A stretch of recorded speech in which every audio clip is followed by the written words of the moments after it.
सबसे पहले मेरी आवाज जहां तक पहुंच रही है, न्याय के इस आरंभ में पधारे सभी आदरणीय बुजुर्गों का, नौजवान साथियों का, माताओं बहनों का, मजदूर भाइयों का, दुकानदार साथियों का, नौकरी करने वाले, बिजनेस करने वाले, खून पसीने की कमाई से भरण पोषण करने वाले दिल्ली की आप तमाम आदरणीय नागरिकों का और मतदाताओं का बहुत बहुत स्वागत करता हूं।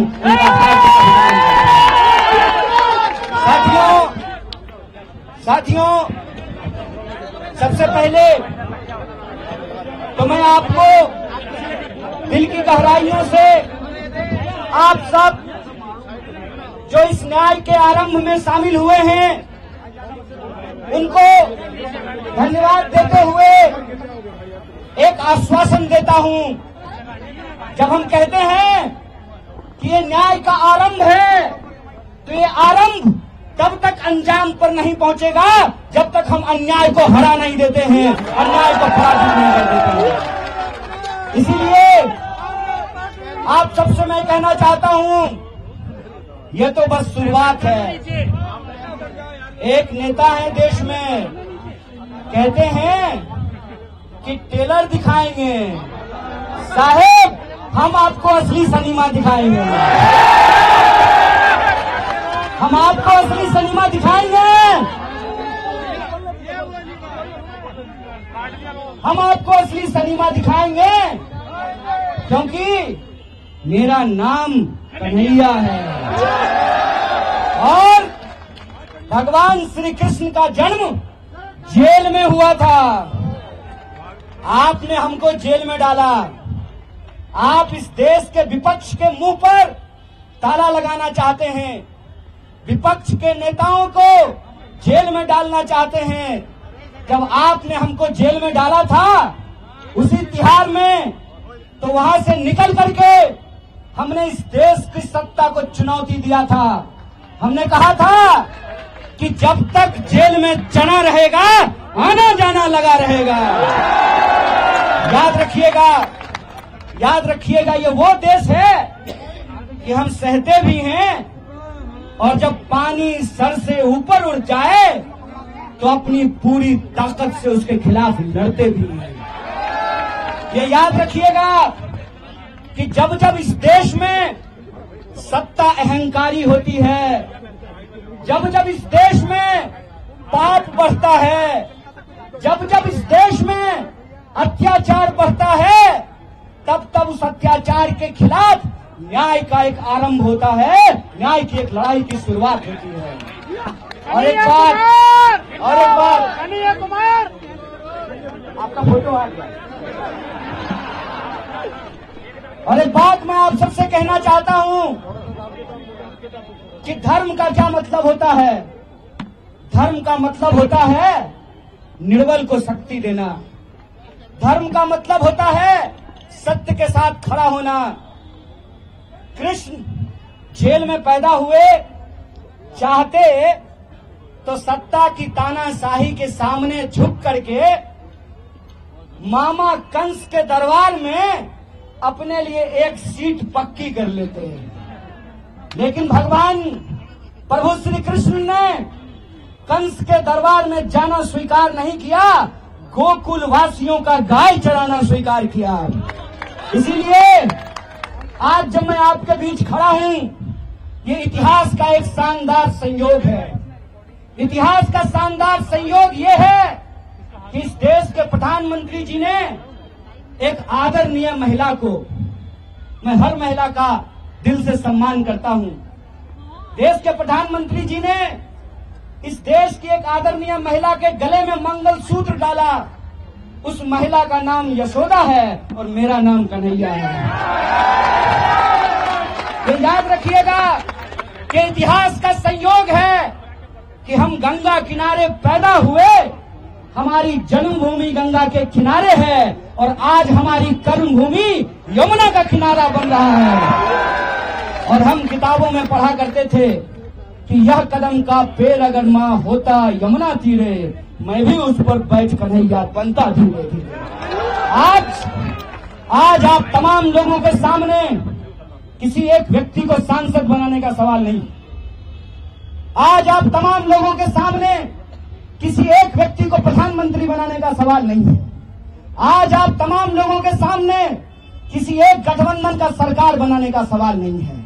सवाल ये है कि इस देश के आम नागरिकों के आत्मसम्मान के साथ खेला जा रहा है।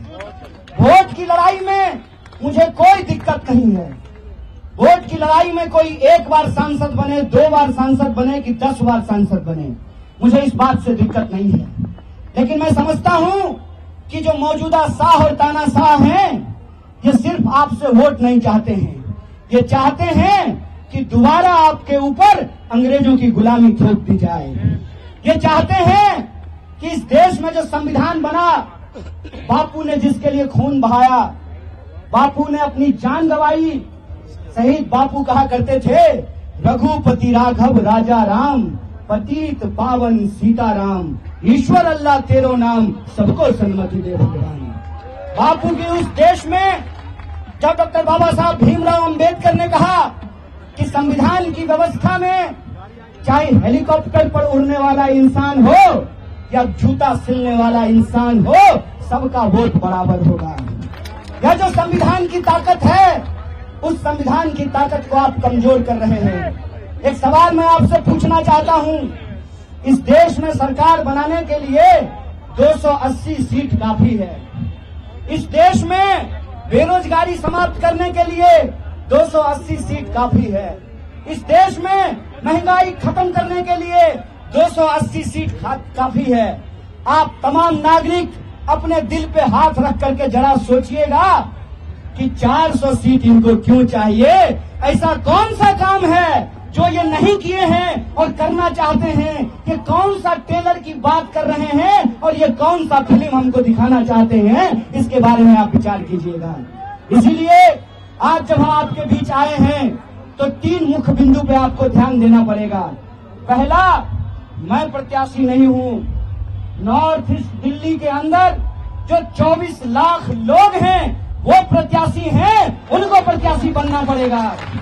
ये बात मैं इसलिए कह रहा हूं कि आप सोचिए, दिल्ली में 7 सीट है, 6 सीट पे टिकट काट दिया गया। साहेब सिंह वर्मा जी का बेटा का टिकट काट दिया गया और सुषमा स्वराज जी की बेटी को टिकट दे दिया गया। हाय रे परिवारवाद।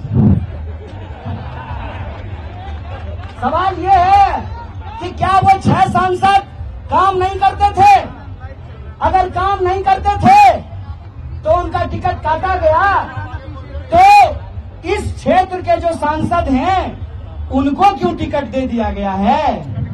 इस पर जरा आप लोग विचार कीजिएगा।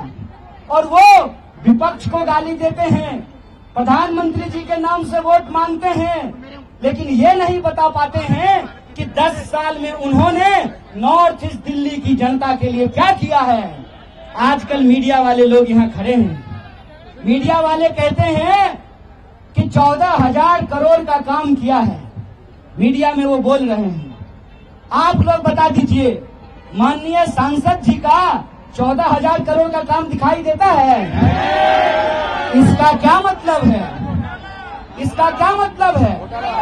या तो सरकार ने 14,000 करोड़ रुपया दिया नहीं, या 14,000 करोड़ अगर रुपया दिया तो उसका हुआ क्या? उसका हुआ क्या? तो जब वोट मांगने आएंगे तो माननीय सांसद से पूछिएगा, सांसद जी बताइए 14,000 करोड़ में कितना जीरो होता है? क्योंकि 10 साल में तो आपने सिर्फ जीरो ही दिया है। और दूसरी बात, ये आपके आत्मसम्मान की लड़ाई है। 6 सीट पे कैंडिडेट बदल दिया, आपका कैंडिडेट क्यों नहीं बदला? क्यों?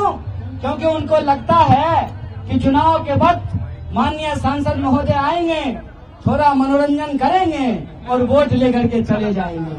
ऐसा होगा क्या? ऐसा आप होना देना चाहते हैं? इसीलिए मैंने कहा कि मैं कैंडिडेट नहीं हूं। आपको अपने हक और अधिकार के लिए नॉर्थ ईस्ट दिल्ली में रहने वाले जो आम लोग हैं, अपने आत्मसम्मान के लिए इस बार प्रत्याशी बनना पड़ेगा। आपको चुनाव लड़ना पड़ेगा। बोलिए, चुनाव लड़ेंगे? आप सब प्रत्याशी हैं। यूपी है ना। तो अभी एक मीडिया वाले पूछ रहे थे कि कुछ नेता नाराज हैं।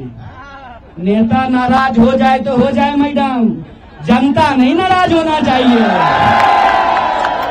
और जनता जिससे नाराज हो जाती है ना, कितना भी सेटिंग गेटिंग कर लीजिए, ऐसा परसेंटेज बढ़ाएंगे ना नॉर्थ ईस्ट दिल्ली के लोग कि सब सेटिंग घर में ही रखा रह जाएगा।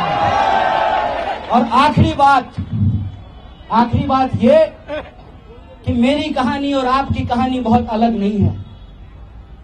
जब मैं पहली बार दिल्ली में सांसद का प्रत्याशी बना कांग्रेस पार्टी की ओर से, इंडिया अलायंस की ओर से, तो सबसे पहली प्रतिक्रिया आई कि मैं बाहरी आदमी हूं।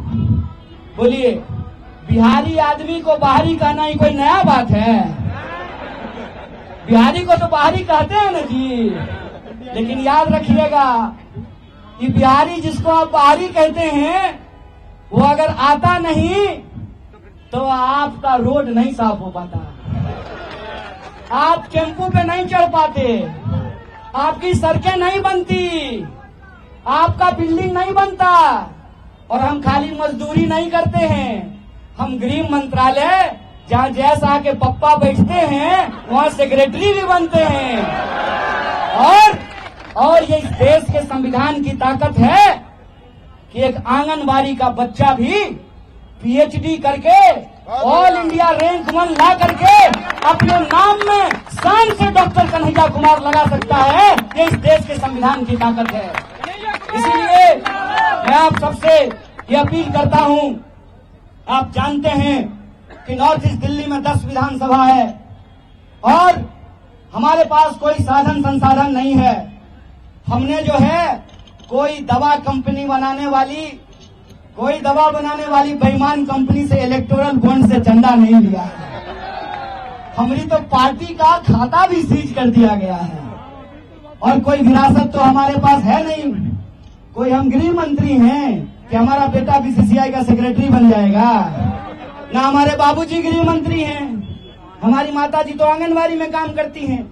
तो ना हमारे पास न धन है न संसाधन है, लेकिन हमारे पास एक चीज है, सूरत के लोगों की सीरत आप लोगों की नहीं होने देंगे। सूरत का उम्मीदवार भाग गया और वहां के लाखों वोटर देखते रह गए और बिना चुने ही कोई एमपी बन गया। यहां खड़ा होकर के हम इस देश का नमक खाए हैं। आपके सामने ये शपथ लेते हैं कि हमारे शरीर में, हमारे रगों में आखिरी कतरे तक हम अन्याय के खिलाफ न्याय के लिए लड़ते रहेंगे, हम भागने वाले नहीं हैं। इसीलिए आपसे हम अपील करते हैं कि ये लड़ाई अन्याय के खिलाफ न्याय की लड़ाई है और इस न्याय की लड़ाई में बोलिए, आप न्याय योद्धा बनने के लिए तैयार हैं कि नहीं हैं? अगर आप न्याय योद्धा बनने के लिए तैयार हैं तो इस लड़ाई को हम पूरी शिद्दत से लड़ेंगे। आप अपनी आखिरी सांस तक लड़ेंगे, आपने आखिरी खून के बूंद तक लड़ेंगे। इस बात को याद रखिए।